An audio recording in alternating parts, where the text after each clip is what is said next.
Nitong October 1, inaprobahan ng Senado ang Senate Resolution No. 144 na humihiling sa International Criminal Court o ICC na isailalim na lang sa house arrest si dating Pangulong Rodrigo Duterte bilang bahagi ng humanitarian considerations. Sa 20 senador na dumalo, 15 ang pumabor, 3 ang tumutol at 2 ang nag-abstain. Ayon sa resolusyong inihahin ni Senate Minority Leader Alan Peter Cayetano at Majority Leader Mig Zubiri, dapat ipasuri si Duterte sa isang doktor na itatalaga ng ICC dahil sa kanyang katandaan at humihinang kalusugan. Kung mapatunayang makasasama sa kanyang kalusugan ang kanyang patuloy na pagkakakulong, maaari siyang isailalim sa house arrest, pero mananatili ang mga restriksyon at kondisyon na ipapataw ng ICC.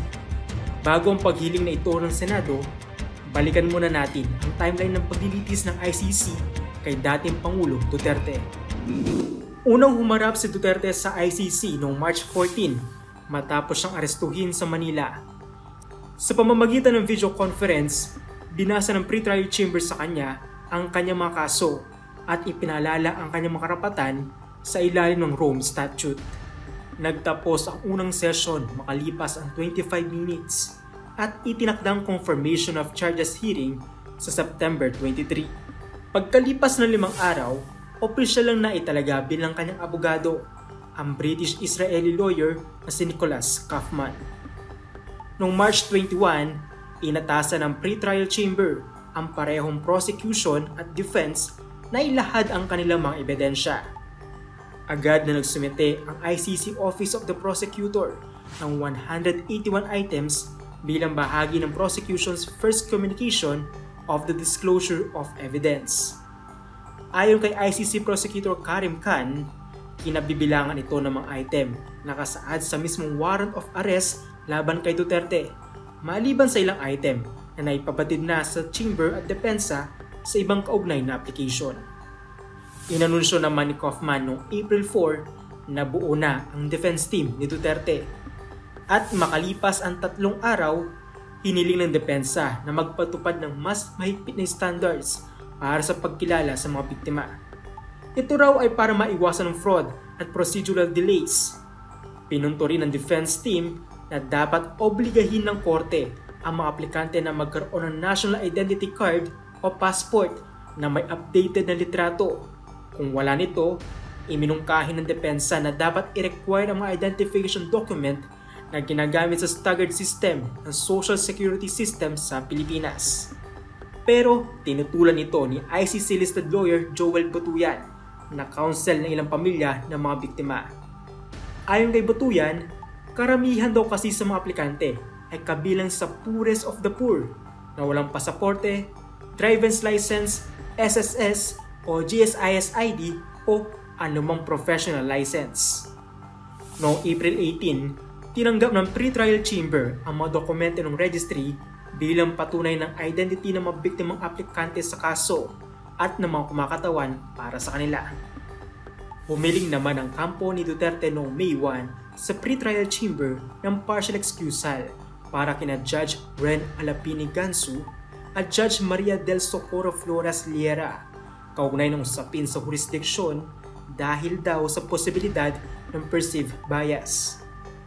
Posible raw kasi magkaroon ng bias dahil naglabas na raw ng ruling ang mga hukom na ito sa kaparehong issue kaugnay ng sitwasyon sa Pilipinas.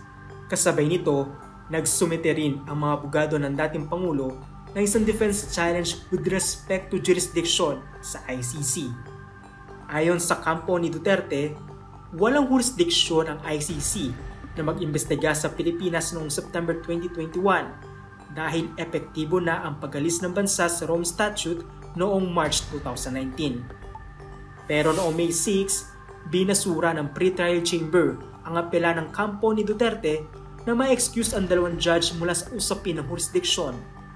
Paliwanag ng chamber, ang excusal ay maaari lamang hingin ng mismong hukom sa ICC presidency, samantalang ang disqualification ay pwedeng hilingin ng mga partido.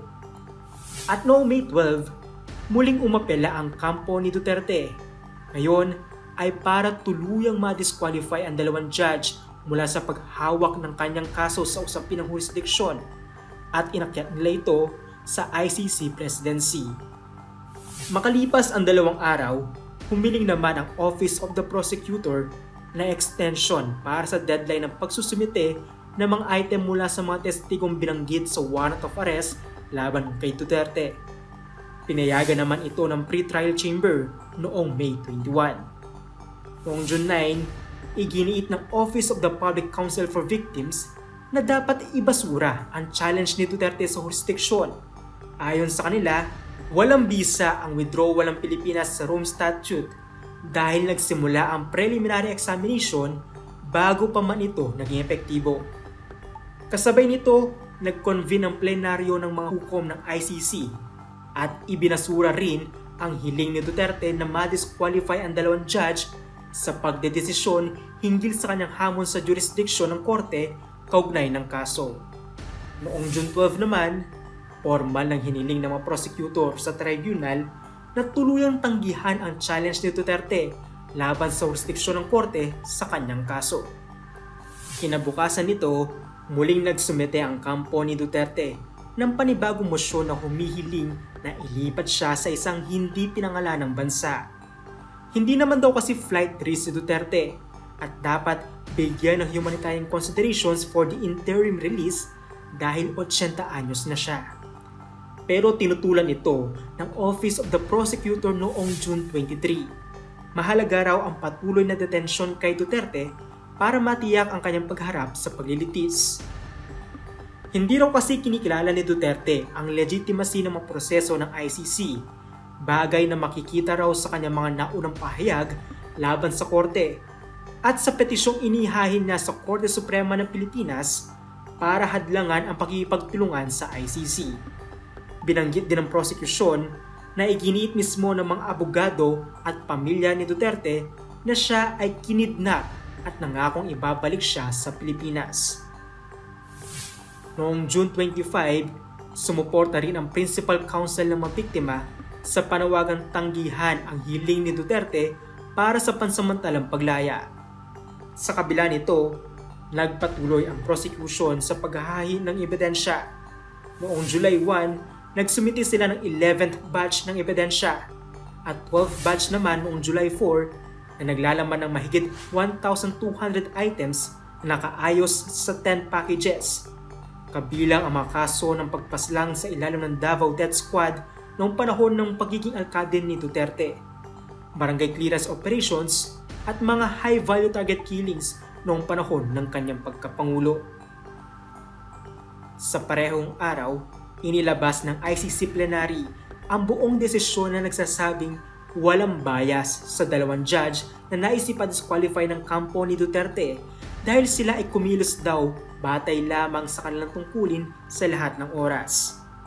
Noong July 23, nagpasya ang pre-trial chamber na isuspende muna ang desisyon tungkol sa hiling ni Duterte para sa interim release at hintayin ang kumpletong dokumentong ihahin ng kanyang depensa bilang suporta sa kahilingan.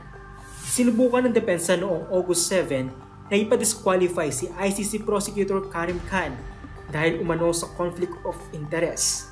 Dati umanong kinatawan ni Khan bilang pribadong abogado ang mga sinasabing biktima ng drug war ng Administrasyong Duterte at tila inabuso umano ang mga impormasyong nakalap niya nang siya ang maging punong prosecutor ng ICC noong June 2021. Sinabi naman ni Khan na wala raw batayan ang pag-disqualify sa kanya. Samantala, noong August 18, humiling ang kampo ni Duterte sa Pre-Trial Chamber 1 ng indefinite adjournment o walang takdang pagpapaliban ng lahat ng legal proceedings. Kinabukasan ay muling iginiit ni Duterte ang kanyang kahilingan para sa interim release. Noong August 20, nakatanggap ang Victims Participation and Reparation Section o VPRS ng 303 application forms mula sa mga biktima ng drug war na nais lumahok sa pre-trial proceedings laban kay Duterte.